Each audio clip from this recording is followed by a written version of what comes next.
Hello again, average moviegoers. The new Pixar movie Hoppers has hit theaters. In this spoiler-free review, let's talk about whether you can skip this movie or should hop over to the theaters to check it out. Hoppers is the best Pixar movie in a long time, maybe since Coco. I wouldn't personally put it among my top 5 favorites, but it doesn't belong grouped with the other Pixar misses or slump that they've been in. Hoppers is a return to form in a lot of ways. Pixar is best when it personifies objects and gives them human qualities and emotions and makes us feel for them. They've done it with bugs, toys, cars, monsters, even straight up emotions and Inside Out. And it's only natural that they do it for animals. And it works. Hoppers is heartfelt, complex, and nuanced. Environmentalism is a hard subject to tackle without making the humans look completely monstrous.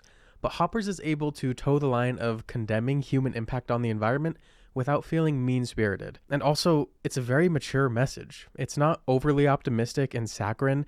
It's not reaching for an ideal that can only exist in fairy tales. It has a very grounded take. I think the animation is great. The humans still have a little bit of that bean mouth style going on, but it's not so severe, and we spend most of our time with the animals anyway. There are a lot of creative things they do with the animals to make them cute and innocent when we aren't capable of understanding them, and then a little more human-like when we do get to understand them. And it's kind of insane the set pieces we eventually climax to. You got birds carrying sharks over highways. It sounds really odd, and it definitely is wacky, but somehow it works. This movie just works. It references Avatar as a way to poke fun at the similarities, but this movie succeeds at making us feel for the characters and culture and people being displaced in a way that some might think Avatar fails at. Maybe it's just a symptom of growing older, but to me this movie feels more for kids than other Pixar movies have. I remember feeling like there were more jokes and hidden innuendos for adults, and that there wasn't as much childish humor. But Hoppers has its fair share of juvenile antics, and I wouldn't say there's anything hidden deeper to discover as one ages up with this movie. That said, it's absolutely still enjoyable for all ages, with the caveat that maybe it did take me a little longer than some other Pixar movies to warm up to it.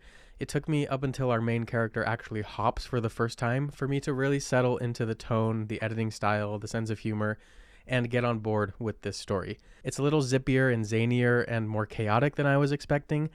It feels like it's taking inspiration from the unapologetically silly K-pop Demon Hunters, but they were probably being animated at the same time, so I'm not sure that's true.